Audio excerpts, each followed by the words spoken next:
Nel giro di pochissimi giorni, o potremmo dire addirittura di pochissime ore, l'Inter ha deciso su quale obiettivo puntare il colpo grosso di questa sessione di mercato. Ve lo raccontavamo già ieri, oggi sono arrivate ulteriori conferme. Il Cuti Romero, difensore centrale del Tottenham, è considerato ad oggi l'obiettivo numero uno sia dal punto di vista delle priorità tecniche e di riflesso anche dal punto di vista economico, perché il tipo di investimento che l'Inter sta ragionando di fare sul centrale argentino del Tottenham è un investimento molto alto ed è un investimento che per ragioni di milioni, milione più, milione meno, potrebbe arrivare a diventare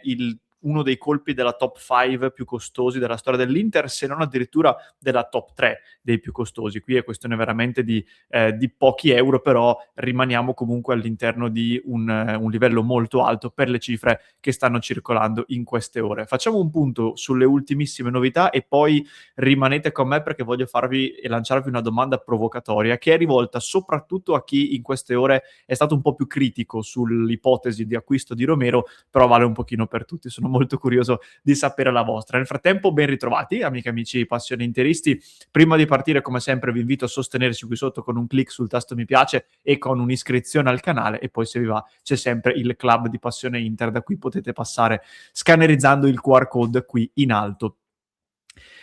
Dicevo, partiamo da un punto sulle notizie, prima di fare un po' di opinione e di lanciarvi questa domanda provocatoria. Ieri vi stavamo raccontando del fatto che l'Inter avesse deciso di puntare su Romero e del fatto che avesse già cominciato con i primi contatti tra le parti, sia con gli agenti di Romero e nello specifico poi nel tardo pomeriggio ieri Ciro Palermo, che fa parte dell'entourage del giocatore, era a Milano insieme al DS dell'Inter Piero Ausilio, che era appena tornato dal ritiro della squadra in Germania, ma i primi contatti sono stati fatti anche con il Tottenham per sondare la disponibilità di una trattativa. E infatti quello che vi dicevo ieri è che, a dispetto di cifre iniziali che sembravano davvero fuori portata, si parlava di circa 50 milioni di euro chiesti dal Tottenham, la possibile risposta al dubbio e alla domanda perché l'Inter, con tutte le limitazioni che ha, insiste e continua a lavorare anche su un colpo così costoso, ecco, la possibile risposta era che la dirigenza evidentemente stava intuendo la possibilità, trattando di poter abbassare queste richieste del Tottenham, e dalle notizie che circolano oggi sembra che stia andando effettivamente così, perché il Tottenham ha fatto evidentemente una prima proposta più alta, come spesso si fa nelle trattative, con la consapevolezza però di poter anche abbassare un pochino questa pretesa, perché alla fine anche il Tottenham ha interesse a cedere Romero, che ha già fatto sapere di voler lasciare la squadra e che evidentemente consentirebbe anche loro di monetizzare e di andare poi a cercare altri obiettivi sul mercato. Quindi, rispetto agli iniziali 50 milioni di euro che più o meno si vociferavano, diciamo che in questo momento si parla di cifre un pochino più basse e che potrebbero arrivare intorno ai 40 milioni di euro. Non è ancora chiaro se bonus compresi o bonus da aggiungere, e questo quindi lo vedremo. E come vi anticipavo all'inizio, intorno a queste cifre, Romero, se l'Inter riuscisse a chiuderlo, diventerebbe uno dei colpi più costosi della storia dell'Inter, intendo dire, perché in questo momento il primo, e credo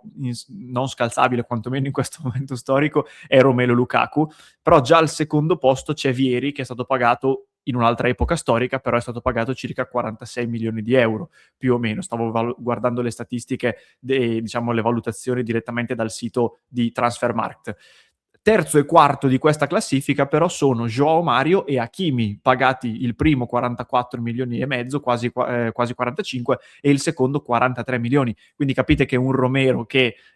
si dice essere più o meno intorno a queste cifre potrebbe intanto andare alle spalle di Hakimi e superare poi Bastoni, che invece era stato pagato circa 40 milioni, quasi 41, ma addirittura con pochi milioni, tra virgolette, fa ridere questa espressione, però nel mondo del calcio, con pochi milioni di euro in più, potrebbe effettivamente scalzare e diventare top 3. E qui già potrebbe venire fuori una domanda, e cioè, se noi pensiamo alla storia dell'Inter, ci sembra una cosa normale, o comunque, non so se dire accettabile, però capite il senso dell'utilizzo di questo termine, vedere Romero come terzo acquisto più pagato? A me un po' strano fa, però chiaramente va contestualizzato anche nei tempi ed è un discorso molto puramente statistico e teorico. A prescindere però, visto anche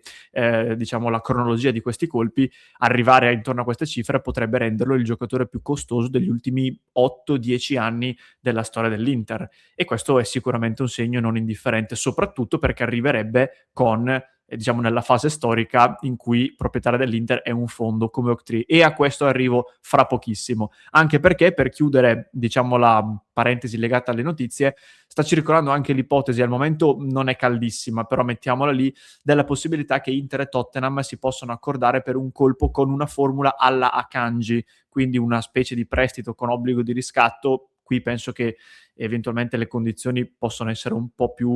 ancora più facili rispetto a quelle di Akanji, che erano la presenza almeno nel 50% delle partite stagionali o la vittoria dello scudetto. Qui probabilmente, essendo in ballo più soldi, sarebbero delle condizioni un pochino più agevoli per tutelare il Tottenham, però in ogni caso questo permetterebbe quindi di rimandare la definizione poi completa dell'operazione all'estate prossima. Vediamo, c'è anche questa possibilità, mettiamola lì. Chiuso il capitolo notizie, qualche considerazione sparsa per come la sto leggendo io e che mi porterà ad arrivare alla domanda provocatoria. La prima, lo dicevamo già nelle scorse ore, ad oggi la difesa dell'Inter nei titolari formalmente è già a posto, perché Bissek, Akanji, Bastoni è una difesa titolare di tutto rispetto, che l'anno scorso ha fatto una più che ottima stagione per quanto mi riguarda, e quindi il dubbio che hanno sollevato in tanti e che io personalmente comprendo è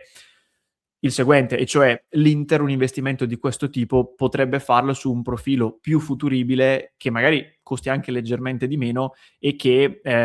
quindi possa rappresentare, per esempio anche nella fase di passaggio del testimone con Akanji, possa rappresentare un giocatore che abbia un percorso un po' più graduale, ma che possa avere anche più margine di crescita rispetto ad un Romero che oggi è un giocatore fatto e finito, e all'alba dei 28-29 anni difficilmente si può pensare che migliori troppo di più, cioè sta raggiungendo o ha raggiunto comunque il picco della sua carriera. A questo però io aggiungo un asterisco, e cioè se il colpo Romero dovesse essere una richiesta esplicita di Kivu, che l'estate scorsa aveva fatto 3 richieste e non era stato accontentato in nessuna di queste 3, diciamo che dopo un'estate di quel tipo lì e una stagione in cui vince Scudetto e Coppa Italia, potrei capirlo il tipo di ragionamento. La seconda incognita riguarda quello che io definirei il margine ristretto di guadagno nell'operazione. Qui voglio citare un commento che è arrivato nello scorso video che ho pubblicato del nostro Beppe, che saluto, che diceva una cosa sulla quale io concordo al 100%, e cioè un investimento non è solo ed esclusivamente un giocatore che ha la scritta plusvalenza sulla fronte, cioè il 22enne che è molto promettente, che quindi tu compri con la consapevolezza che nel giro di 2, 3, 4 anni possa essere rivenduto ad una cifra superiore. Un investimento può anche essere visto come un giocatore che aggiunge valore complessivo alla squadra per portarla ad essere più competitiva per la vittoria dei trofei, e quindi il tipo di guadagno è un guadagno non diretto sul suo cartellino nel giro di qualche anno, ma indiretto, legato quindi ai risultati sportivi e, perché no, anche magari ad una mediaticità superiore della squadra, che quindi porta a magari contratti con gli sponsor più remunerativi, una crescita globale del marchio. Non so se Romero sia questo tipo di giocatore, cioè se abbia questo tipo di portata, però di certo fra le due tipologie di investimento Romero va tutto da questa seconda parte. Il dubbio che mi viene,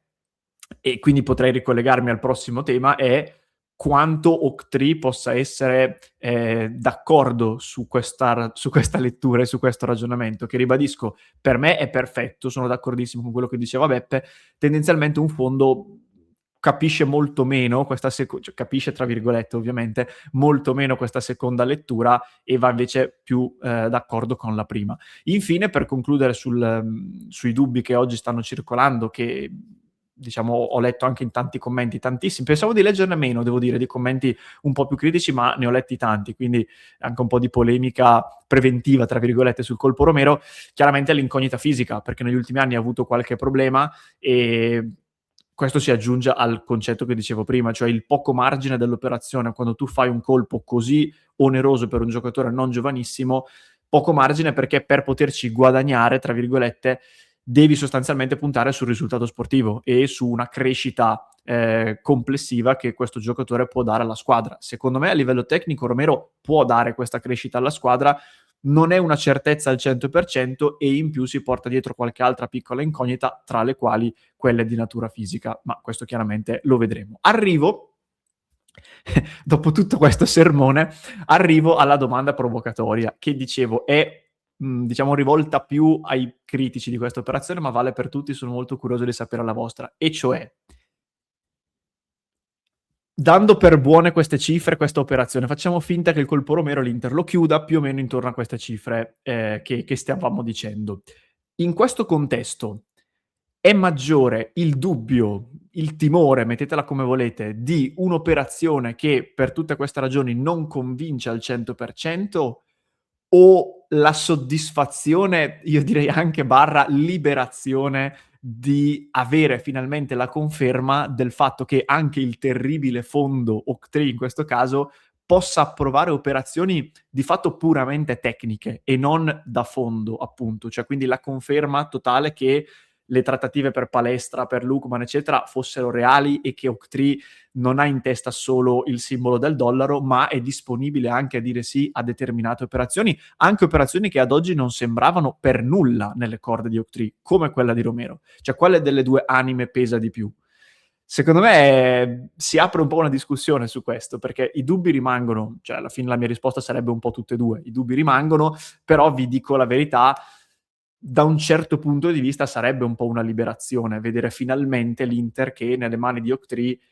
fa un colpo, non dico alla Moratti, però molto più simile a quelle tipologie di gestioni lì, che non alla gestione di un fondo, detto che poi l'ideale sarebbe un equilibrio, una via di mezzo tra le due. Però dopo dei mercati in cui, tolto Akanji, di fatto erano stati praticamente solo colpi alla Oaktree, diciamo così, a livello di cifre, di prospettive, questo sicuramente sarebbe un elemento di grande rottura a cui non siamo abituati. Ecco, dall'era Zhang, dall'era della fase più florida, diciamo, del periodo Zhang, non siamo più abituati a operazioni di questo tipo, quindi da un certo punto di vista sarebbe anche interessante. Fatemelo sapere nei commenti, sono molto curioso della risposta, poi questa sera in diretta alle 19:30 approfondiremo ulteriormente e svilupperemo anche questa discussione. Io per il momento mi fermo qui, vi ringrazio per avermi seguito fino a questo punto, vi invito, se non l'avete ancora fatto, a cliccare qui sotto sul tasto mi piace, sul tasto iscriviti, e per il resto, per chi mi segue in podcast, lo trova in descrizione, mentre se mi segui su YouTube, qui alla mia destra ti lascio un altro contenuto da recuperare.